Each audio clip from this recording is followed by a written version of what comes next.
Hello and welcome everybody. It's episode 2 of what we're nominally calling Marduk's Muse. And we're moving into seeing to expand this. We're hoping to come out every 2 weeks, either on a new moon or a full moon with another episode, just exploring philosophy, the ideas of astrology, the philosophy of astrology, and the historical as well as present day mythologies that arise out of the study of philosophy. Just to let everybody know, we are not in any way espousing anything as being the truth. We're taking this as a freewheeling and a hot-handed and hot-take exploration of possibilities. So anything you see us hearing here, investigate for yourself, take as entertainment, leave us comments if you highly disagree or you agree in the comment section, and have fun. Today, as we're doing this recording, then what we're going to explore is we're going to explore the full lunar eclipse at 5 degrees Libra. Here in Portland, it will be occurring at 12:12 a.m. on March 25th. And as usual, I'll be me, Dorje of Heartastrology, professional astrology at www. And Mario Metten-Micklin. Mario, what's the name of your website, or how do people get in contact with you if they enjoy Plutonic your Planes take? is my YouTube. Currently, my website's not up, so just Plutonic Planes on YouTube. Excellent. So today's episode is all going to be about exploring not only today's lunar eclipse, but the philosophy and the concepts of lunar eclipses in general. So, it's kind of interesting because you go on social media, you talk to different astrologers, you read different astrology websites, or listen to a different astrology podcast, and you are going to hear so much interesting and bizarre fables about what astrology is. Just in the last week, amongst other things, I have read that if you're under a lunar or solar eclipse, do not go outside. But I've also read that you should go outside. In addition to that, I've read that you should bathe in salt. In addition to that, I've read that you should not bathe in anything or go in any water. I've also read that you should make elections or talismans during eclipses. And then I've definitely read that you should not make elections or talismans during eclipses. So there is so much using ideas out there. And then one of my questions, which I'm coming to you with, Dario, is how much of this is practical theory and how much of this is just random superstition? What do you think about all the different views on how to relate to an eclipse? I mean, there are various layers and nuances to even what's going on with social media and attempting for people to create an ontology for what an eclipse is. Is it an astrological event? Is it a religious event? Is it, there's a conflation of what is even happening, right? Some people say it's happening in our physical world. Some people say we're in a holographic verse, and so it's a part of the movements of the planets, which somehow imbue us with certain frequencies. I mean, it's all over. So, I mean, my take on it is I like to look at what the ancients say, right? So when I look at you brought an article to my attention yesterday, and I don't know if you want to get into that now, but some of the natives, the ancient natives of, wherever, would say that an eclipse is a time where something is being hidden, right? Something is being eclipsed. So something is happening that we can't see, even though we're witnessing and observing what is happening, that eclipse is taking place somewhere in the world, and there's a capacity to see it. And in that place, the eclipses are actually stronger, right? So this one, like the 2017 eclipse, is an eclipse that's passing, that's creating, right, that X or the Aleph or the anarchy sign. So many people have so many ideas on this. Or the next one is not this one. But anyway, the eclipses are strong where they're happening, where they're visible. That's for sure. As far as like going out or staying inside, both sides exist in every culture and every view. So it's completely up in the air. Me, myself, I prefer superstition, so I like to hide. But I was outside during the 2017 eclipse, so we could talk about that a little later. That was fun. Yeah. Let's circle back to that as part of the story here. I mean, basically, when I'm talking to you, what I'm hearing is that we can kind of divide eclipses into an initial divide of it's just natural celestial material phenomena of the moon and earth blocking out light. Or we can look at it as a potent symbol and expression of inner and outer relationship, a divine praxis, and our own soul's fate, and the fate of the world soul, and the fate of nations in those circumstances. I mean, taking the view that an eclipse is a natural celestial phenomena of the moon or Earth blocking out light from the sun, we can still see that an eclipse occurs on regular Saros cycles of 18.5 years, which happens to also be the nodal cycles. And so the Saros cycle is like when that eclipse starts, then it will occur at the same date in the same place. For a certain set number of eclipses will come back at exactly that date in time, 18.5 years in the future, in the same degree astrologically as they did before. And so that's what the Saros cycle is. I think this is still useful. There's no superstition needed about whether you need to have like creatures or celestial phenomena like dooming a soul or enhancing a soul, to just see that there is predictive capacity in studying the cycles. Do you think that's enough of a value, or is there something there that's really meaty, or do we need to add in all of the metaphysical context to give myth and history to what an eclipse is and could be? I think to nuance it with what you said, I mean, you're talking about cycles. You're talking about the bodies of the heavens. You're talking about them as repetitive cycles. And in Yeah. some way, that's what it is. Every 2 weeks, the moon fills up. Every 2 weeks, the moon renews. These are repetitive, cycles that we can predict for years and years and years ahead of time. So these are stories that we're playing out, that we as beings are playing out here. And they repeat in different with different furniture, with different environments, but they are returned to. What we deal with returns like constantly. Our life is cycles. You look at astrology, all the planetary bodies create cycles in our lives and moments. Yep. Where portals open up and we walk through or we don't. Yep. So I think it's just as you said. Can we add the nuance of eclipses being a particular moment where a power outage or powered up or powering up of energy happens? Yeah, for sure. Because the North Node and South Node eclipse is differentiated by that alone, to some degree. North Node eclipses would be an opening for something to really come in fully and for us to feel it and get the impact of it. Whereas a South Node eclipse could be something leaving, some power outage, something is being moved out of our consciousness. We're done with it. So yeah, I don't think we need to get into, no one needs to get into the minutia necessarily of what it is. Are there energies that are released during a full moon eclipse that try to feed off humanity or possess humanity, which is some of these stories, right? We can for fun and observe. I mean, when I we was all at like the fun. when I was at the 2017 eclipse, I didn't observe it in the moment when I was watching the eclipse, but afterwards I talked with friends and there were stories about like, a lot of the people during the Symbiosis Great American Eclipse in 2017, when they go out to these festivals, they're on drugs, there's a lot of drugs. There's a lot of that. Yeah. So, I was just sober, observing, being in the experience, but I know afterwards I heard that there was people that started like going a little crazy and had to be held down and started like attacking other people. Now, that's pretty intense. And this, supposedly happened during that eclipse. So that's interesting, especially with the article that you shared. Yeah. Let's come back to that in a little bit. Just to speak to this eclipse on the Saros cycle level, this eclipse is Saros 8 North. So then it's that coming in that you're talking about. It's a Saros cycle 8 North. When the initial eclipse story started, then the sun was on the midpoint of Mars in the South Node. Mercury was on the midpoint of Jupiter in the South Node. And then the south node was on the midpoint of Sun and Saturn.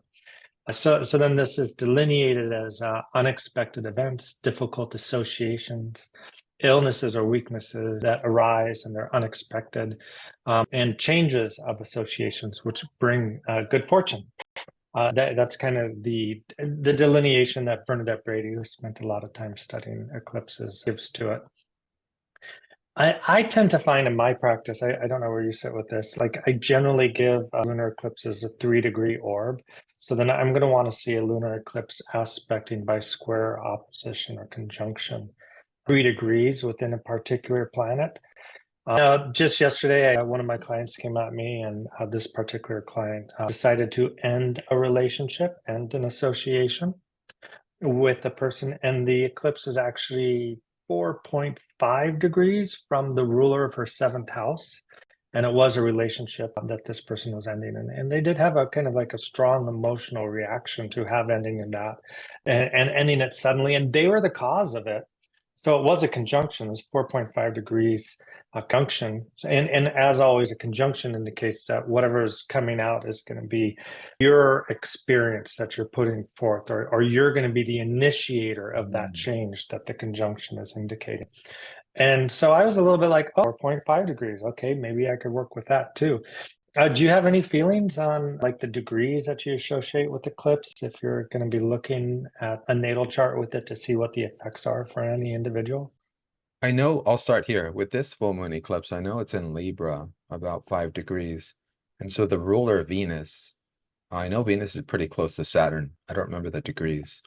But as an eclipse in general, starting with this particular full moon in Libra one, we know we're looking at relationships. We know we're looking at agreements. We know we're Yeah, looking true. at, and I know someone going through they're going to have to go through some litigation, some court stuff to, there's issues like that coming up I've seen as well. And if I look at it in a person's chart as a conjunction, like where it's happening, right? Where it's happening in the eclipse, for sure, it's really significant. The first thing I do with any full moon or new moon is I look at where it's happening in the client's chart to see Hmm. what it is they're letting go of full moon or Hmm. what it is they're renewing, right? The new moon. But when it's in eclipse, the Beautiful. matters is usually even hidden from themselves. Like they may choose to break up or end something or begin something, but the full effect of it is going to be seen a little later when those degrees are revisited Right. by either by Mercury or even by square, in a couple months. Like this particular full moon eclipse in Libra, this will be revisited in late June when the Cancer sun is going to square this eclipse degree, as Nice. well as in December when the Capricorn sun squares it. And then of course Mars is going to, the planets, the personal planets trail behind the moon. And this particular full moon is opposing. So it's a Libra full moon. So all the planets will start hitting, all the smaller planets, the personal planets will start hitting Libra in about September, Yep. October. So I like to look at where that particular eclipse point will be hit again, and again, so Hmm. that we can see the return of these themes, like this breakup, Yep. will it be cleared up fully on those particular dates? Will it be relooked at? So yeah, hope that answers the question. I, absolutely. Absolutely. So that's a brief foray into like the cyclical nature of eclipses. Taking the view in my mind that an eclipse is a potent symbol and expression of inner and outer relationship to divine praxis and our own soul's fate.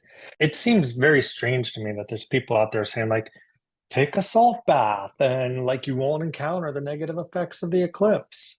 If we do take that view, like it makes a lot of sense to me.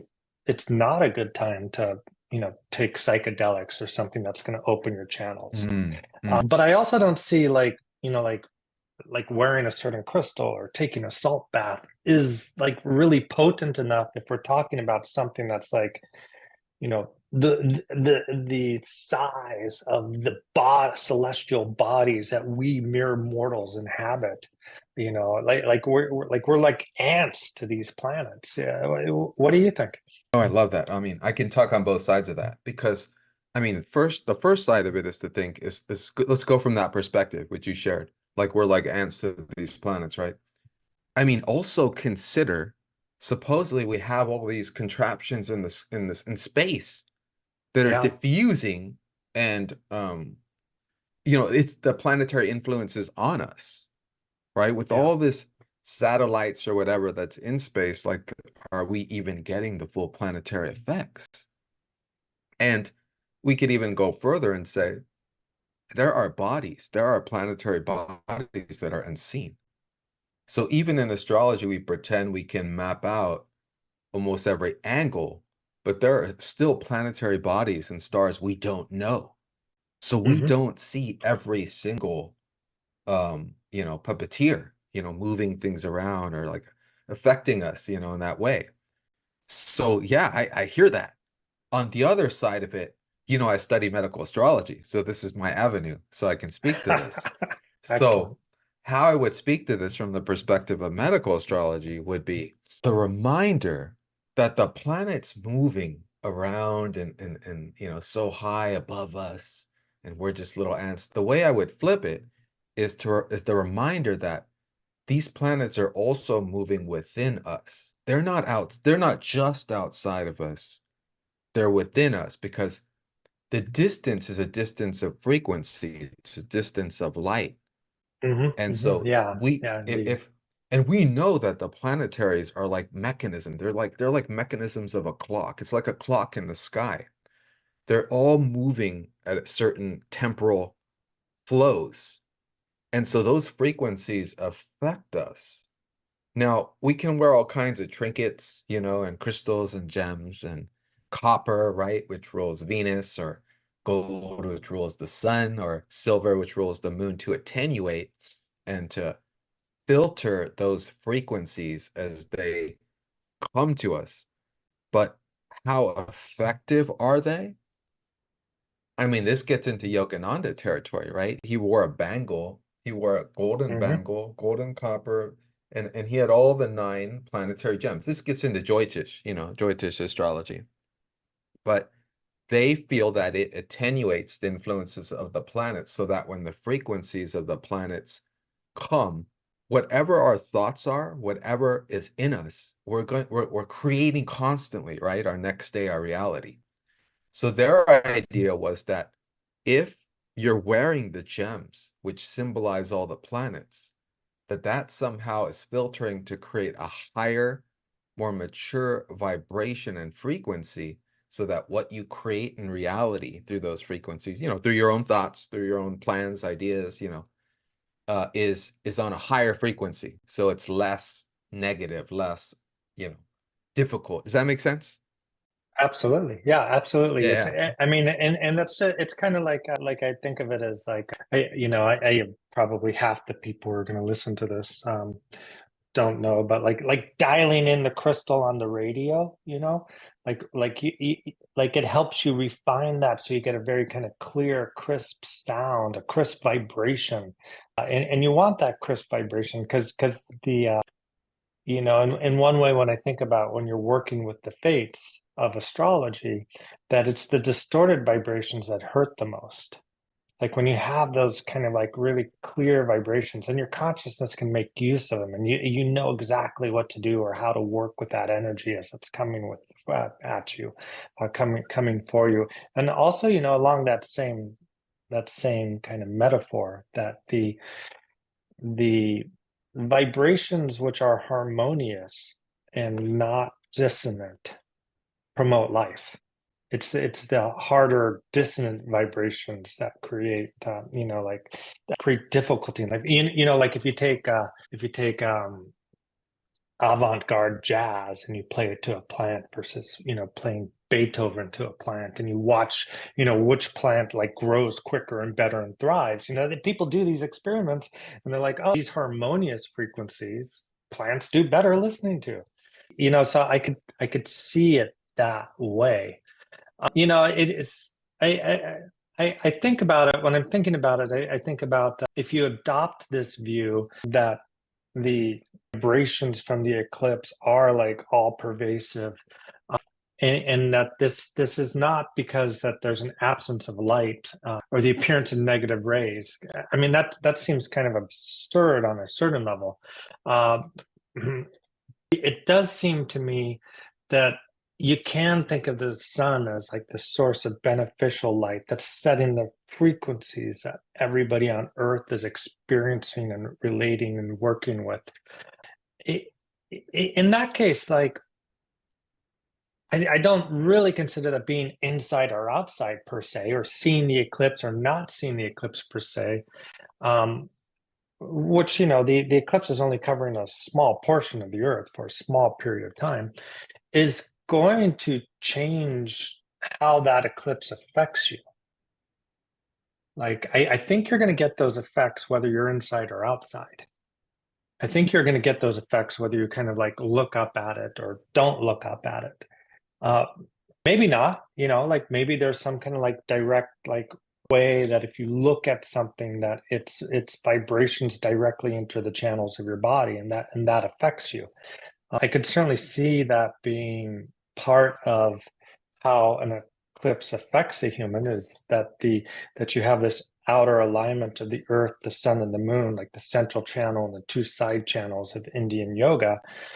And that opens up during an eclipse because it's matching the outer experience of the universal like functioning and clock with the inner experience of our own subtle channels.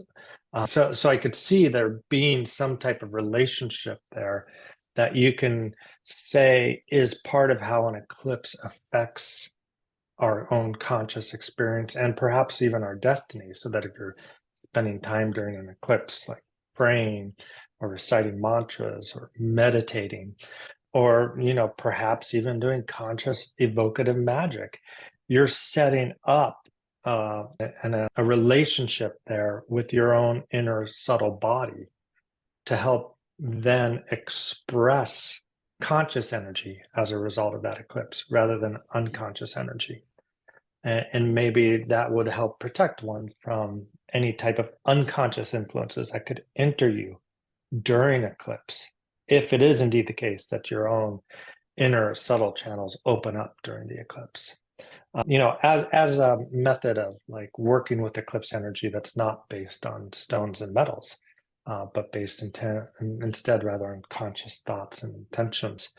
What do you think? Oh, thanks for sharing that. It's brilliant. I'm right there with you. I think that, human design would add that 70% of the influence, if not more, is the sun, is the solar neutrinos, and that we're largely solar beings, Yeah. And the sun is infusing us with life, and that's its effect. And thus, symbolically, an eclipse could look like a momentary death of the sun or an end of a chapter where something new begins afterwards. And as your description for the what to do or what can be done during an eclipse, what's interesting is that both these next eclipses are happening on Mondays. And interesting. it being Mondays, that's the moon day, and that's a time to look, kind of be inward. So perhaps meditating, being wherever you choose to be, it could be outside, could be in nature, or it could be inside. But, meditation is bringing, as you described, it's having a conscious presence in yourself, as opposed to an unconscious kind of out of body vulnerability, to whatever energies are happening. And, the more embodied we can be as beings, I don't know who would argue that that's not a wise key to life.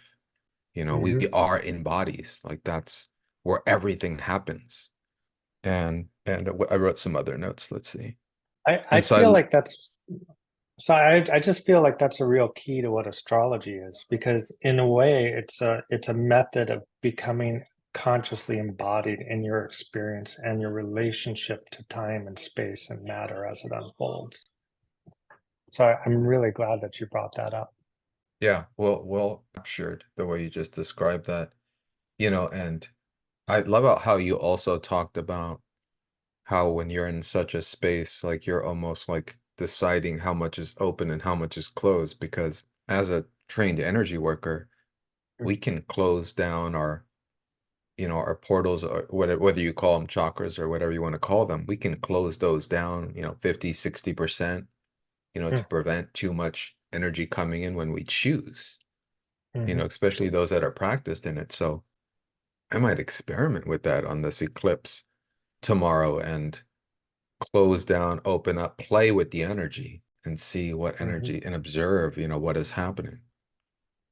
And that's the best way to learn energy work and astrology, is to be observing while these effects are happening and see how they work. Absolutely.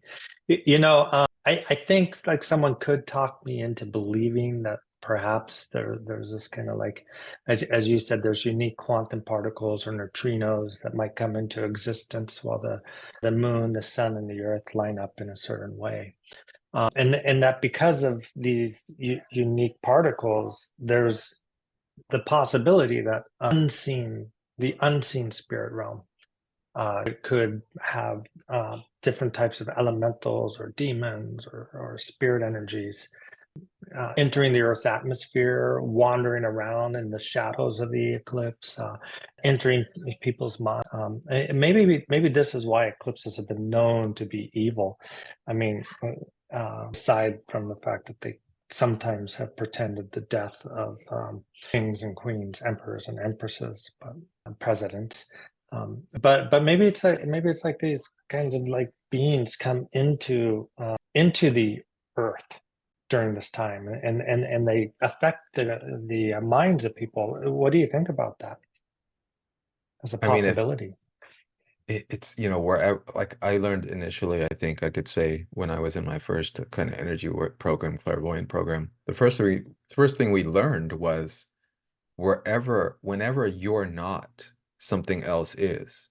If you're not there, space will fill. If you're not present, Interesting. Yeah. some other energy will be there. So we could look at it from a position of polarity, or we could just look at it from a position of presence and absence. Are we present, embodied in ourselves, or are we not? Like I love to tell people, if I'm having a conversation or on the phone and I miss something they say, I'll say, "Oh, sorry, I left my body. Could you repeat that?"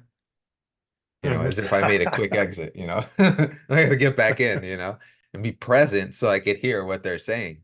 So we don't have to couch it in a polarity and give energy to that dance, right? Because that's the dance that humanity has been replaying over and over and over again, right? The dance of the victim and the victimizer, getting caught up in that polarity consciousness. And there's so much, ontological to that. There's so much ontological reality to that. But at the same time, like in a way, that opposing, those polarity energies are already present in us. I mean, how many of us deal with the monkey of our minds? That enough is like a battle.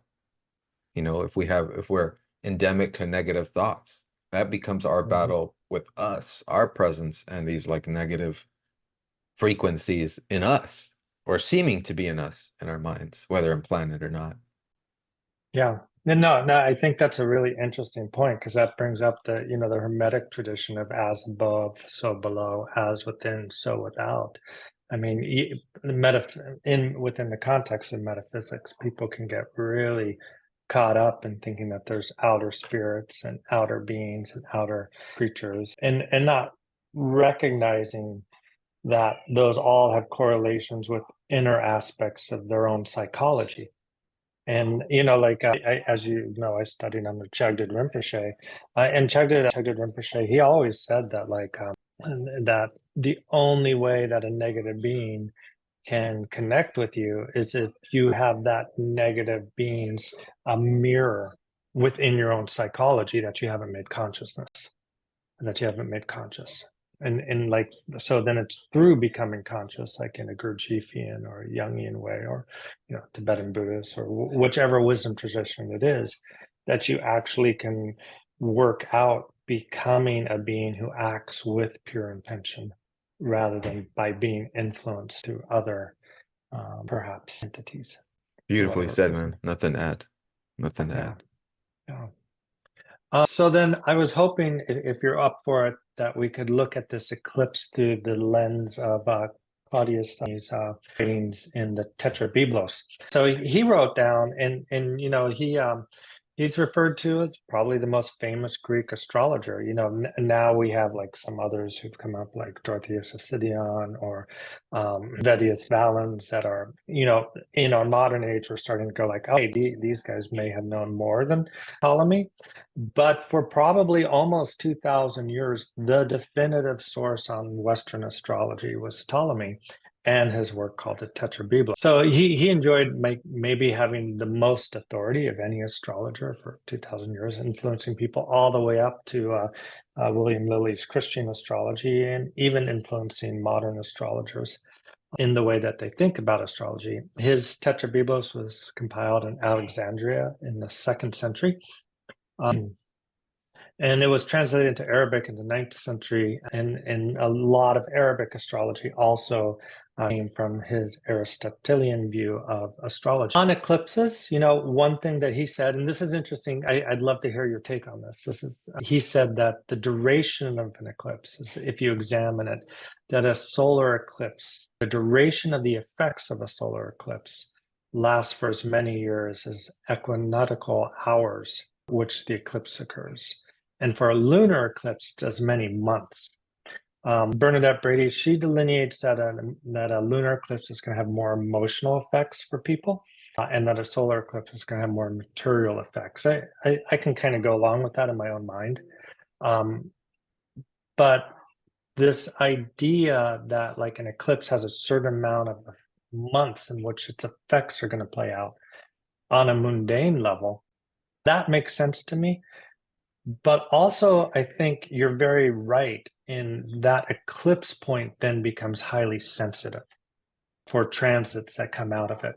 Now, this particular eclipse is going to last 279 minutes, which means that from Ptolemy's perspective, it's going to last for 4.5 months. Its major effects. So, would that mean that it's more likely to have an effect on your life than if in that 4.5 months period you get a resident kind of like strike on that sensitive point in the chart? Do you think someone who had an eclipse, like, who has a sensitive point at 5 degrees Libra might have an effect in 2 years? If there's an aspect to that point, or do you think there's a duration on that? And how do you feel from your own experience? That's a great question, because what Ptolemy is describing there is the eclipse itself, but it doesn't seem, or those other perspectives too, I don't know that they're adding the trigger dates and how far out those trigger dates. I mean, these are great questions. How far out those trigger dates are effective is essentially the question. I want to agree with Ptolemy, because most in my research and in my observation, most of the effects of the trigger dates is 2, 3, 4 months out. Interesting. Now, I've seen Yeah. it at 6 and 7 and 8, but I don't remember, I don't have the memory for the veracity of those effects if they were as intense. My understanding is a lot of the major effects happen a month or 2 or 3 or 4 after, in my Yeah. observation. So that's really interesting and something to observe. And as you noted earlier, the orb would be really important. I mean, especially if it's also one of the malefics, Uranus or Neptune or Saturn, or Saturn hitting that particular point exact, right? That would be something to watch for in someone's chart, especially if they have a planet or a midpoint right there at that exact eclipse degree. So, those who, and this can make it more practical for everyone listening too. I mean, the eclipses we're having right now, this month and next month, are Libra and Aries. So people who are Libras or Aries, or have Aries or Libra ascendants, are going to be affected, especially if it's right around that degree. By September and October, it'll move to Pisces and Virgo eclipses for a couple years. So I Yep. think knowing that is helpful for people, because those are those are the people whose life force energy, right? The sun, if their sun is there, or the moon, their emotional force, that's closest to them, to their energy levels. And so you wanna, I think it's important maybe to say at this point that during the time in eclipse, like if you're pregnant with a child, you know what I mean? Things like that. If you're Hmm. like, you have sensitive health, I don't think I'm going out on a limb to say, take it easy during those days. Right. Yeah, no, good call. Very important. Very, very important. Yeah. Yeah. So if I answered that. Ptolemy also, he said he put out how to like judge an eclipse in the Tetrabiblos, and he was writing more from the perspective of mundane astrology, like thinking how it affect nations or countries. But he said that the special nature and form of the zodiacal signs, which happen to be the places where the eclipses occur, is very important to understand, especially in terms of like knowing who the eclipses will affect. So this lunar eclipse is in Libra. Libra is a scale, it's justice, it's balance, it's relationship. It's also artist. I definitely feel like Libra is the sign that most rules the creative artist. I think lawyers, therapists, psychologists. It's interesting because we did have the lunar eclipse here. I mean, we're having the lunar eclipse tonight, and just 2 days ago, there was this, horrible, horrible event in Moscow where and at a music festival where some people went in it and got shot up. I guess the numbers are between 40 and 133 people killed at a music festival, um, at a concert in Moscow. And an interesting thing, like what you pointed out a number of times, is that you don't really know what's happening during an eclipse. The light is hidden, and there's all kinds of like conspiracy theories already out there, like what happened and who was behind this event, and they closed off the building for like an hour and a half and nobody went in, and now they're tearing down the building. So we'll never know. Like the whole thing was just an eclipse, it's just like everything went dark, and Wow. it's just a story. And this was like within 2 days. I do find eclipse events occurs before eclipses Prior. sometimes, like Yeah. within 2 or 3 days With prior. all transits, look for them Do you have before. any thoughts about, like, in specific, this being a lunar eclipse in Libra, like what we might see within the world or within our own charts, above and beyond it just being, relational, because it's on the relational aspect of axis of Aries and Libra. Maybe surprise ending with between political factions, countries. Oh, interesting. We could see some of that. Yeah, we could see some expiration of certain agreements or of different. Yeah, I think it's going to be relationships on a larger scale, relationships between countries, between public groups, between maybe even litigation, people coming out to sue for this or that reason. Hmm. The full moon is ending, something is, the contracts are ending, things are being ended. But as far as like, yeah, what could occur? I mean, I see, yeah, I didn't, oh, that's all I have. Yeah, I don't want to make any more. I mean, what happened yesterday is like enough, Will there more Yeah, things be happening like that, more explosive endings, perhaps. But, we right. hope not to such extremes. Like, but that's what it is. That's the dance. Yeah, yeah. And then Ptolemy goes on to say that you really need to look at the ruler of the eclipse, and the ruler of eclipse is both the sign that the eclipse is occurring in, as well as the lord of the ascendant or the angle preceding the eclipse. Here in Portland, the ascendant is at 29 degrees Scorpio during the eclipse, so that would be Mars.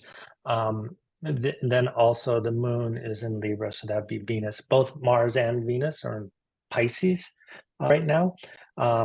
So then to me, it seems like there's this probably going to be this sub theme of perhaps some events occurring that have to do with water, either militarily or kind of like creatively, coming out of this particular eclipse in the next 4 months. Do you have any thoughts on that? Yeah, that's interesting. I just looked at the eclipse happening in the general area where I'm at in the Bay Area Hmm. and or general. And we have Sag rising 5 degrees Oh, yeah. and we have the polarity between the 10th and the fourth house. And the ruler, of course, is Venus, and Venus is pretty close to Saturn. What's that? It looks like that's a 4-degree orb.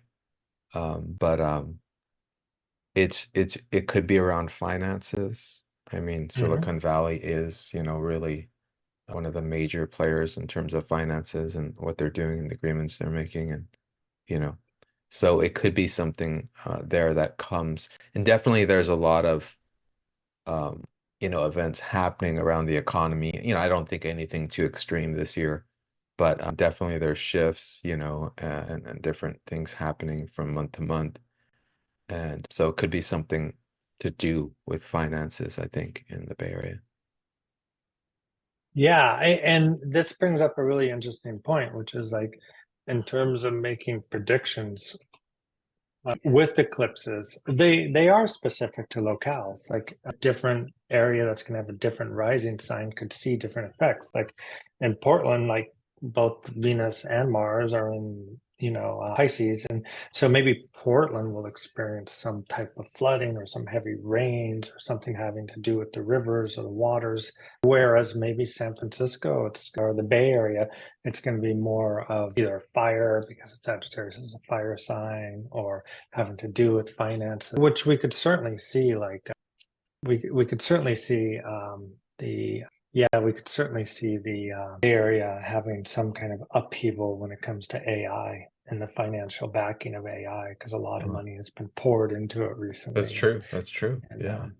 they're not getting a lot of return yet. Just like when initially the internet came out and search engines, they were like, a lot of money went into it and they didn't know how they were going to monetize it. And right now, AI, they're not quite sure how it's all going to get monetized. But boy, when it does get monetized, it's going to take off. Yeah. Yeah, interesting. With the Venus Saturn, there's definitely limitations with financial agreements, bargains, explorations. So there's definitely some limit being put on, or people are feeling it during this eclipse, especially, the Yeah. ruler of finance, Venus, is the major player in this eclipse. I Yep. see more like fire in terms of weather in the April eclipse because it's an Aries North node. Even though it's more of a Yeah, fire in the mind, it's a north, it's the fire energy coming. It's for a sure. For sure. Yeah. I think when we get to Washington, D.C., then the rising sign is going to be Capricorn. And so then that's going to be Saturn and Venus conjunct in the third house. And so to me, that could be like some kind of just like hard negotiations with the Congress, and then maybe even some like fluid shifts over who's controlling the Congress become apparent over the next 4 months. And there's some kind of like shift or negotiation with who's in control. Because right now it seems like it's kind of out of control, uncharacteristically out of control, I might say. Yeah, yeah, and even with the banks too, and all the talk about CBDs, and Yeah. money, cash, and trying to make it digital. Those themes are coming up, and they'll continue to come up as well.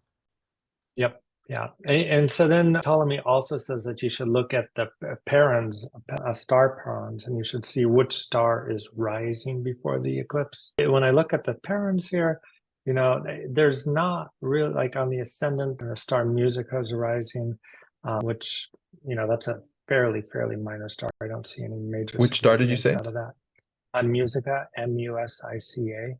Yeah, that's the only Heron star that's rising on the as the Okay. eclipse comes. Spica does rise before the eclipse, so I could see Spica being involved, but I'm not seeing a lot of stars there. But they say that Ptolemy says that's one of the things you look at is like Interesting. what is the parent of the star rising there, especially if it's one of the Bohemian stars, which there aren't any that are being aspected by the eclipse point this time. And then the other things you want to look at is like colors and lights that might arise during the eclipse in order to see what those then take on indications as to what the effects of the eclipse might look like. And then the sign that the eclipse occurs on indicates what type of animals will be affected.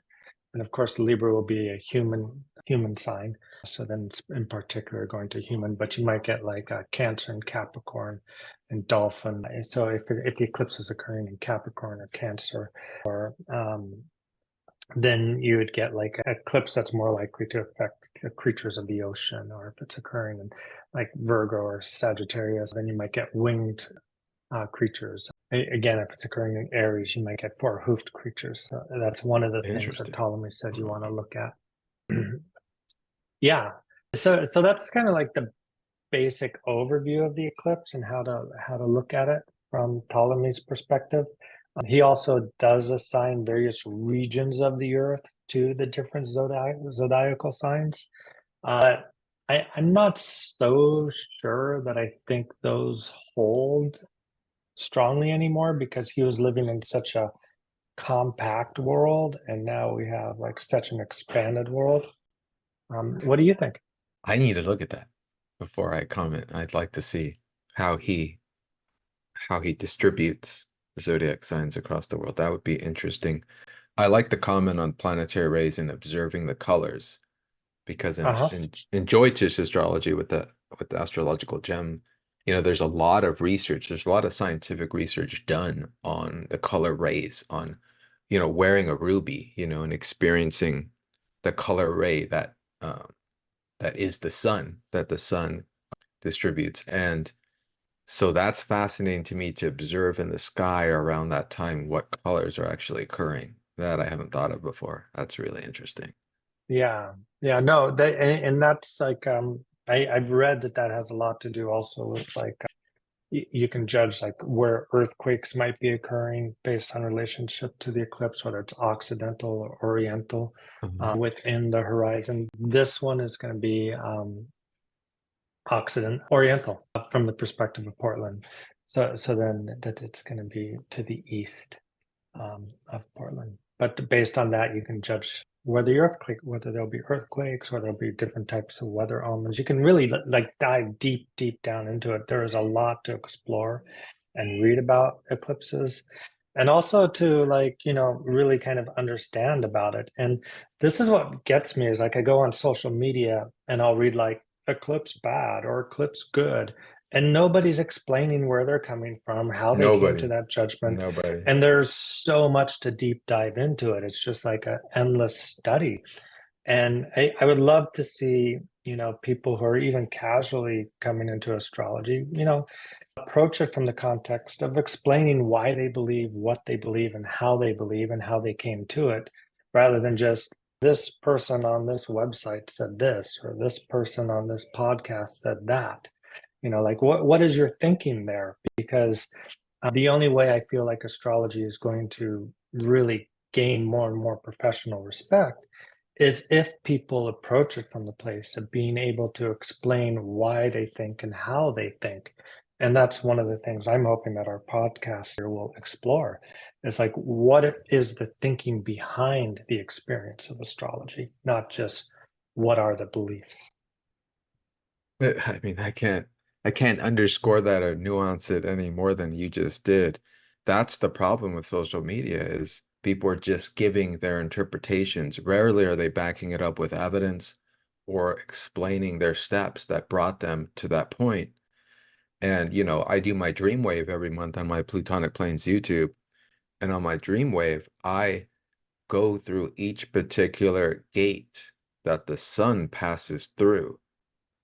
And as I describe that, I nuance the sun's rays, its influence on us by that particular gate. I don't go through the lines. Obviously, the sun's going to go through every line of that gate, which corresponds to a sign, for example, just to help our Mm-hmm. audience who are not familiar with human design. So, for example, this month coming up would be April. So the sun obviously is going to start off in Aries, and then by the end of the month, it'll start entering into Taurus. So what I'll describe is as the 5 different gates which make up Aries, I Ching gates, however you see it. And it's going to go through the 6 lines of each gate. So how I nuance it is I describe each gate, and I describe the choice present in the gate. You could choose Mm-hmm. to express this energy in this way or that way. And so I give both views, so that that gives responsibility to us, to our choices on whether to move forward in our lives with the highest frequency or lower frequencies. Right. So I think that is giving the audience some evidence of what I am attempting to communicate, that is happening around us. Now, how much people can keep up with that? We know that life right now seems to be speeded up on some level. It's just strange the way things are happening so quickly. But yeah, I can't underscore that any further, man. I mean, you're right on. Like, there's too much. Okay, so you're a Virgo, so this is going to happen to you this month. Yeah, but why or how, or how does that relate to, how can I see that myself? How can I learn to do that myself and observe it? And sometimes it's they want you to buy the program, you know what I mean, or get the personal teaching, but sometimes it's just in video format, like reading and noting this stuff seems to be a lost art on YouTube. There's a lot of trainings now that are just on video, for example. Yep. Yep. Yeah. Yeah. I hear you. Well, so, just to wrap up, I feel like it's good for people to understand that eclipses, as you mentioned, are about letting go of something so something new can come in. Like on their most basic level, it's the ending of something and then something new coming out of that space that is created. And it's best if you go into that with conscious intention, so that something else doesn't come in and fill that space that was created, that's unconscious in its expression. But yeah, thank you very much. And again, this what we're tentatively calling Marduks Muse as a video cast podcast here is Mario and I. And then so then for Mario, then you can find him at the Plutonic Planes on youtube.com. And then for me, you can find me at www.heartastrology.com. And we look forward to seeing you in a couple of weeks. All right, thanks, man.